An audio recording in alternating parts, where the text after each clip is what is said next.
There are stouts, and then there are power stoutages. Christian Moerlein.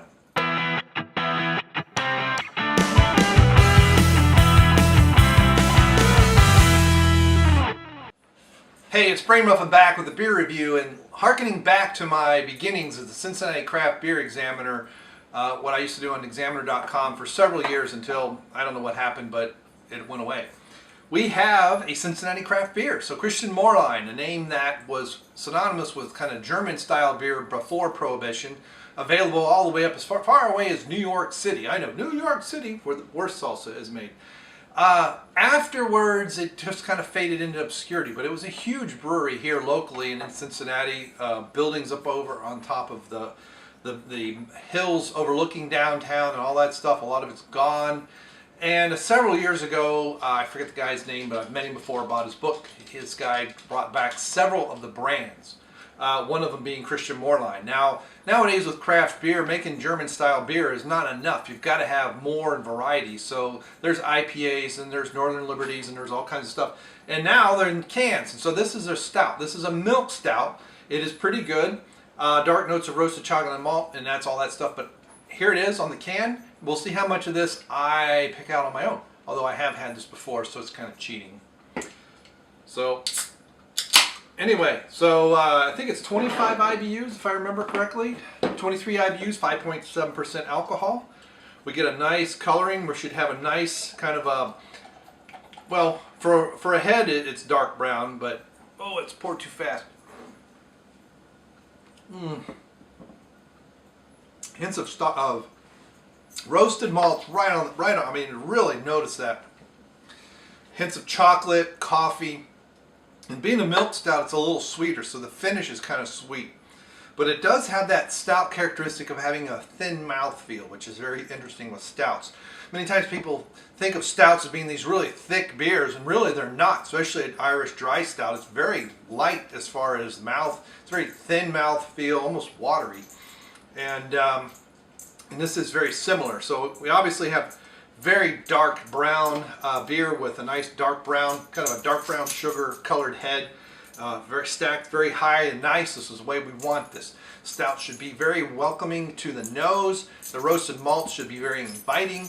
And then they should just kind of dance around your tongue and should finish relatively clean, but leave this lingering hint of chocolate and coffee in the mouth and the vapors of the mouth. And this does very well, even from that little sip.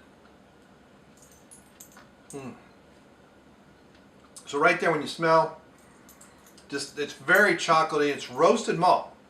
It's not, there is no blending you'll find in presence of raw coffee, raw cocoa and coffee.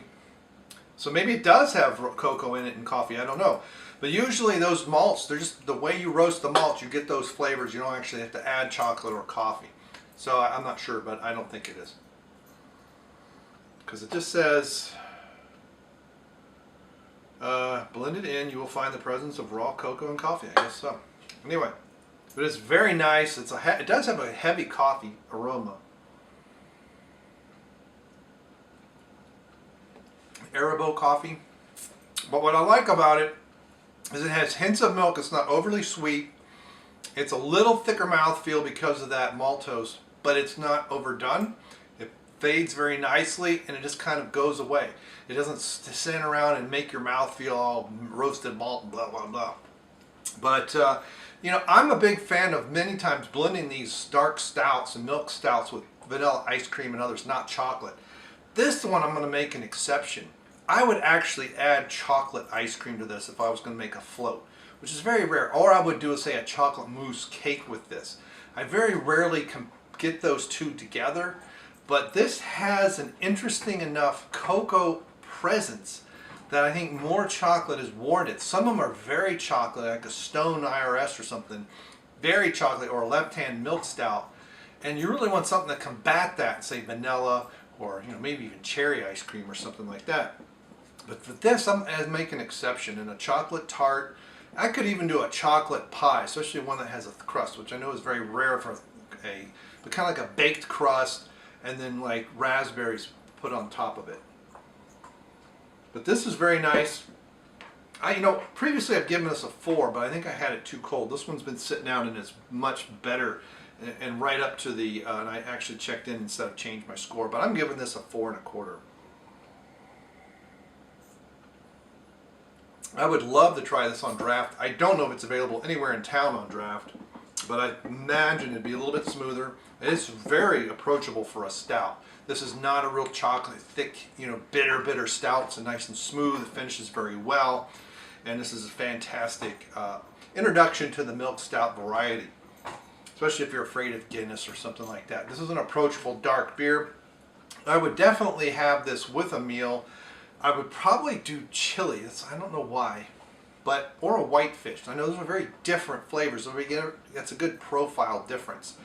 But this could also serve as a mild dessert beer. It's not a heavy dessert beer. It's not high in alcohol, but you could definitely have it with a dessert. It wouldn't be by itself. You could do cheeses and stuff like that with it, but I would want something more creamy. So ice cream, maybe pie a la mode. You could even do something as simple as warm apple pie with vanilla ice cream if you want. You could do a float. You could put sherbet. You could put chocolate. You do whatever.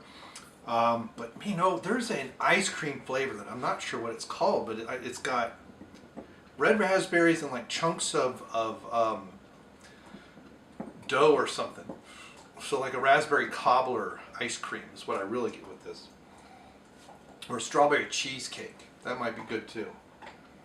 Now you could do this with a very thick, really rich cheesecake that has a slight lemony flavor.